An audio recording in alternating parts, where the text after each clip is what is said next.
Good morning. Good morning, Berlin. Andito na naman kami sa aming flight.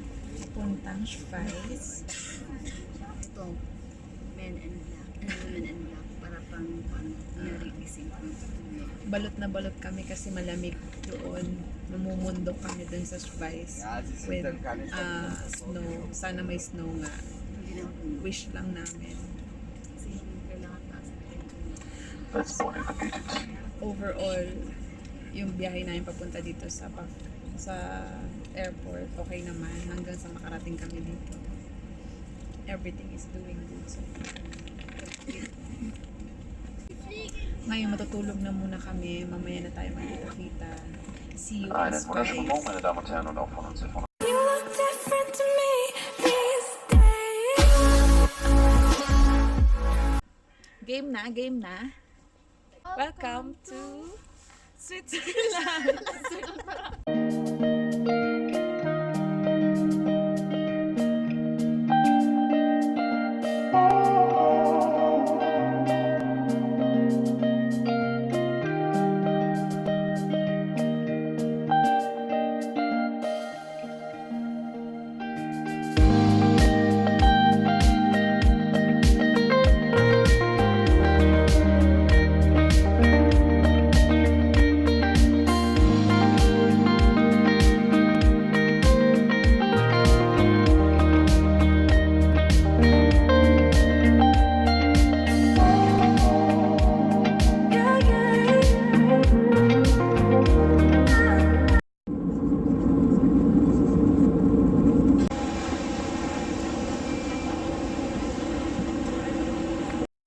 Good morning, Switzerland! Sa lahat ng mainit.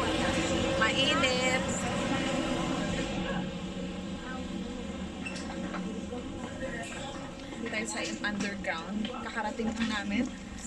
Touchdown. Switzerland.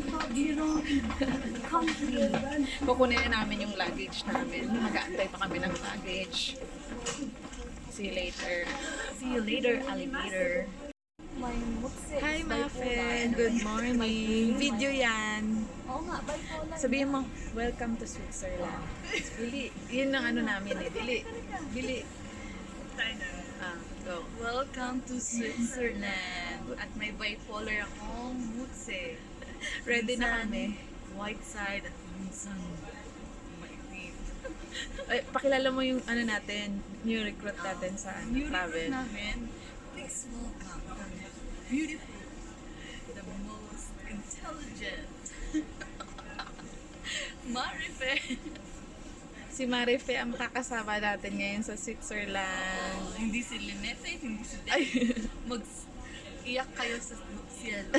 Debbie, hi. Sorry girl. Sa yellow. Our turn to shine. So, ito na yung ticket namin dito sa Switzerland. Dahil Sunday ngayon, yung isang ticket can be for 2 person.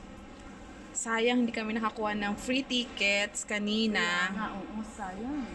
Hindi kami nakakuha ng free tickets kanina kasi yung free tickets sa mga pupunta dito sa Geneva, Switzerland Airport, andun siya sa luggage. Tawag dito, yung sa luggage, yung kuha na ng luggage. So, dapat pala kumuha na kami kanina pa doon. Hindi namin alam. So, let's go na. Hanapin na natin yung bus natin going to our Airbnb. May mabait. Ayun na pala. May mabait na lalaki dito na sobrang bait. Parang siyang angel. Bigla na siyang dumating. Naghahanap kami dito sa ticket station. Hindi ko alam kung trabaho niya ba yun or mabait lang talaga siya. Hindi namin siya binigyan ng anything. Oo, pero or hindi ko alam kung naghihintay daw siya ng tip. Hindi ko alam. Mga quarry kami. kuripot. Hindi naman namin sure kung talagang humingi siya ng tip or something. Pero, alam mo, Lang yung churi lang namin yun. Pero feeling ko pero feeling ko hindi. Kasi mababait yung mga tao dito eh. Parang, Parang tayo, mabait mo, di ba? Charles. Sobrang helpful lang nila. So, hanapin na namin yung aming pupuntahan. A few inches later. Hi! Ayan na. Na-energize na ang mga auntie. naka-breakfast na, naka-late breakfast na. Ngayon pa lang kami lalabas. Nakatulog na. Nakatulog na ang isa My dyan. favorite hobbies.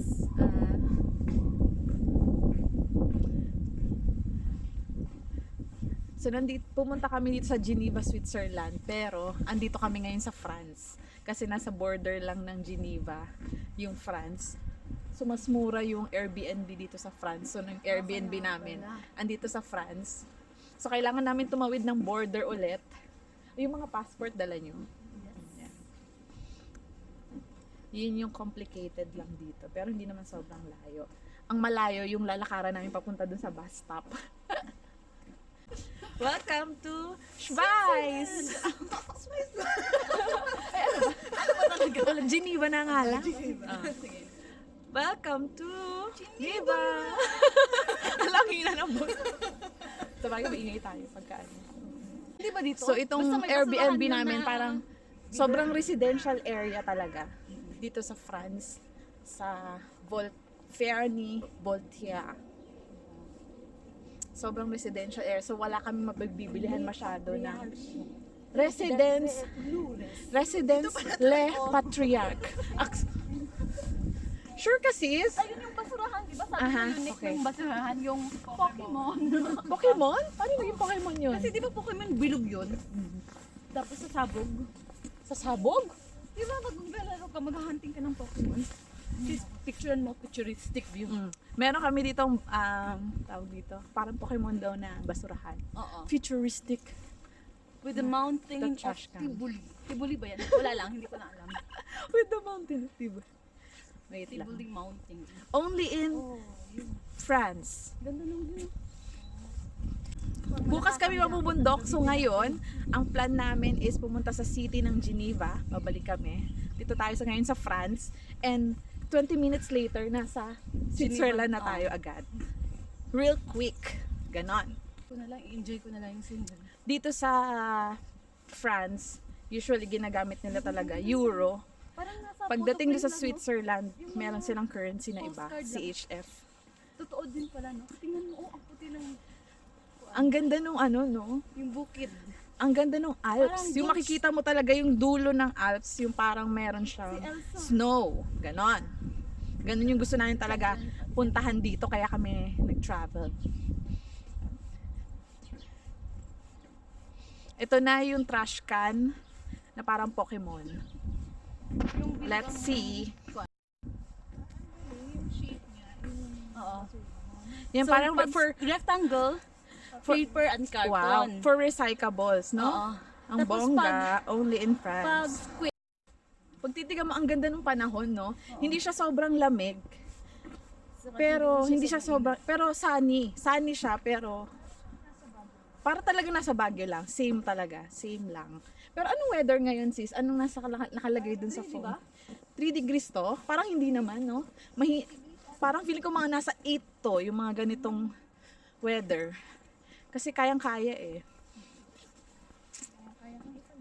Kaya-kaya tayo paglaban ng mga jacket natin, hindi masyado. Pang spring na ang datingan. Ganon.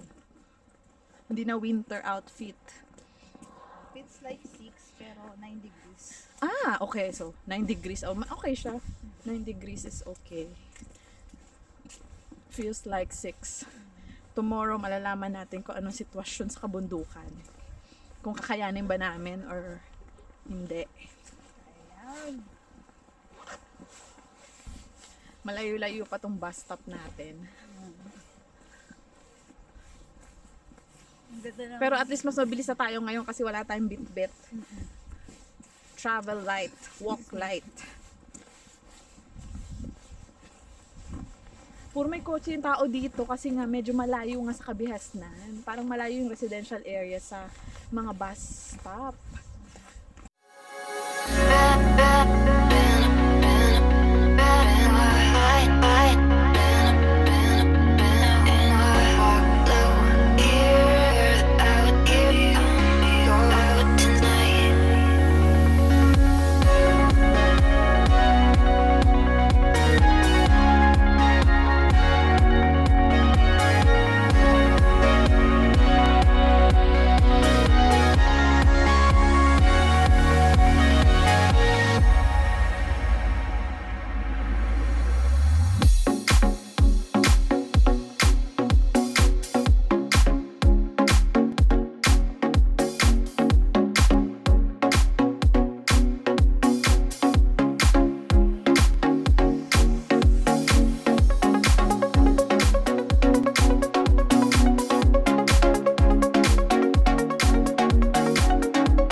Andito na kami sa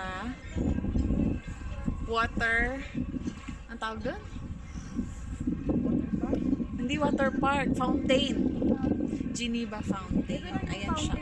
So, lake siya, then fountain. Hindi ko alam kung nasan yung fountain, siguro mamaya pag gabi.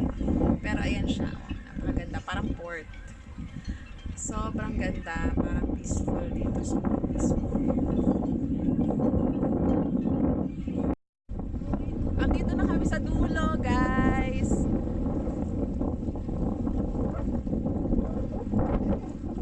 Ay, Fe. Girl!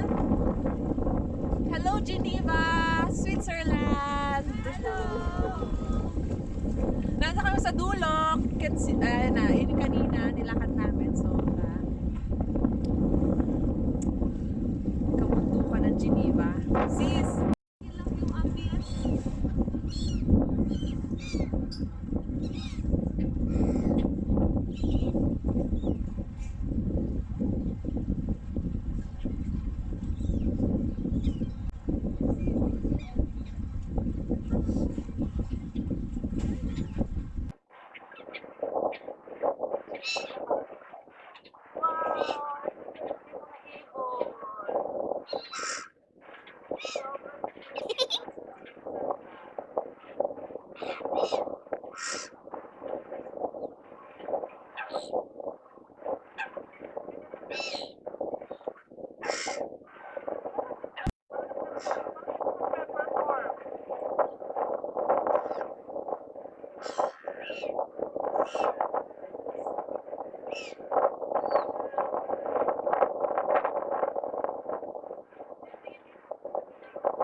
Parang sila nag-play. Parang ang weird sis. Tingnan mo, oh, yung ano nila. Parang sa dyan lang. Oo, parang silang nililipat. Parang, alam mo yun, parang iniiwan. Hindi sila lumilipat actually. Parang silang hinahangin. Parang sila naglalaro. Yung mga ibon. Look. Hindi sila talaga parang nag-effort na lumipad. Good evening. Nag-access sila ng kuryente dito, oh. Ang cute no, may pusa and then may snake. So cute. Pero unang impression ko niyan, S. Hina talaga ng unang mata ko. Ano unang impression mo? S lang. S na. S with cat. Ano kaya ibig sabihin, no? Social na cat. Social na cat. Can Tapos, be. So, ito na. Walking at night dito sa Geneva, Switzerland. Onti na lang ang tao kasi Sunday ngayon. Bukas pasukan na naman. We will check out yung Hardin. Tingnan namin kung Maganda ba yung Hardin? Garden ba talaga? maganda ba yung Hardin pag gabi or may ilaw ba doon? Sana may ilaw, no? Nabigtan na kami niyan sa Mallorca. Akala namin tapa na baka. Bakit naman di ko compare mo sa Hardin?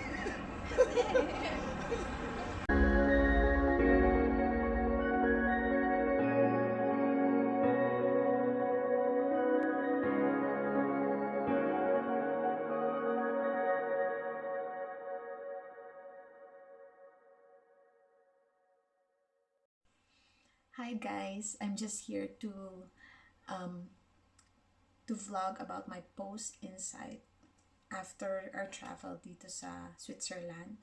Doon sa Switzerland, not dito sa Switzerland. Just like I said in the previous vlog, I wanted to make the post insight kasi alam mo yun, maganda yung mag-reflect ka din after you travel. At saka maganda to kasi fresh pa. Maybe na mas maaalala ko pa kung ano nangyari. Although the experiences are there, it's always in my memory when I watch my video. That's why I always wanted to film it and then later watch it. And it gives back the memories, you know. So in Geneva, actually we spent just the first day in the main city kasi the next days we spend na sa Chamonix, which is in France kasi yun naman yung pinunta namin doon to see mga kabundukan, to see the mountains. And that's the nearest that we could go na makita ng mga ng Alps, yung mountains na may snow, ganon. Yun talaga yung pinunta namin na sa Switzerland. Although sa Switzerland, marami ka talaga makikita. So, there's more to see sa Switzerland. It's just that yung part na pinuntahan namin, yun yung nearest. And, what I can say, actually, dahil parang the entire afternoon until evening lang kami dun sa main city, sa Geneva. We got to enjoy. Pumunta lang kami dun sa water fountain, tapos some nature parks. And we felt so full na. Something new from your daily lives, na from work home. You got to breathe fresh air, see the birds singing, playing, the waves. You can hear the waves of the, alam mo yun, lake or sea, I don't know. Tapos napakaluwag ng place. Napakakonti lang ng tao. It's actually not konti, but napakalaki kasi ng place. So, it's a Sunday, so maraming family. You'll see family just walking, chilling around, which is napakaganda lang. Doon pa lang, relaxing na, and we don't want to further stress ourselves to go to many places or monuments or museums. Kasi yun, sometimes there is just a place that you feel, I'm okay, I feel relaxed. And this is paano ba yun? Ito yung pinunta ko dito. And I get it na, so I'm good. Yun. What I observed sa Switzerland, which I knew na before we go there, which I already heard na, it's pricey. They have their own currency, which is CHF, which means Swiss franc. So the parang conversion is almost the same as euro, like 0.9. 1 Swiss franc is like 0.9 euro. So parang ganun nagkakaiba sila. But when we go to France, in the place in Chamonix, that's in the later vlog, you will see, nandun kami sa McDonald's and we wanted to pay with our Swiss franc din sa McDonald's, and that is already in France. And the cashier told us na mas maganda you pay here with euro kasi yung conversion nila is mataas. So I will ask you to pay for a euro ng 3.5 Swiss franc. So lugi kayo, parang ganon. Pero in Switzerland, it's actually, I feel na parang ang mahal ng mga bilihin. Kasi alam mo yun, yung usual na bacon na binibili namin here in Berlin, which actually mababa naman talaga yung cost of living dito sa Berlin, na like 0.99 euro or like almost 1 euro. Doon makakabili ka ng mga 3.4 or times 3 the price with the same thing. With almost the same thing. So, syempre, different brand. I don't know. Or maybe yung supermarket na pinagbilihan namin, it's expensive. But I feel like technically dun talaga is expensive. More expensive, no? Maybe because they earn more and then they spend more. So, the lifestyle goes up also. Ayun. Like, nag-grocery kami doon sa main city just for our breakfast for the next day. And we spend like 20 euros for everything. Ang konti lang naman ang binili namin for just the breakfast for the next day. And 20 euros here in Berlin. Medyo marami ka nang mabibili noon. So, parang medyo grocery mo na yun for a week or 1.5. Depende kung ikaw lang mag-isa, diba? Ayun. Overall, the nature, you will really enjoy the nature. There's a lot more to see in Switzerland in terms of nature, and siguro it's a breath of fresh air sa akin kasi I never see something like that. Or it's a new environment for me, new experience actually. Kaya, alam mo yun, napaka-refreshing, napaka-relaxing ng feeling to get to see the beauty of nature. So I hope to see you on the next vlog, on our Chamonix vlog. Medyo funny yung susunod na mga vlogs. Keep on watching. Choose! Raindrop, drip, drop top, top smoke.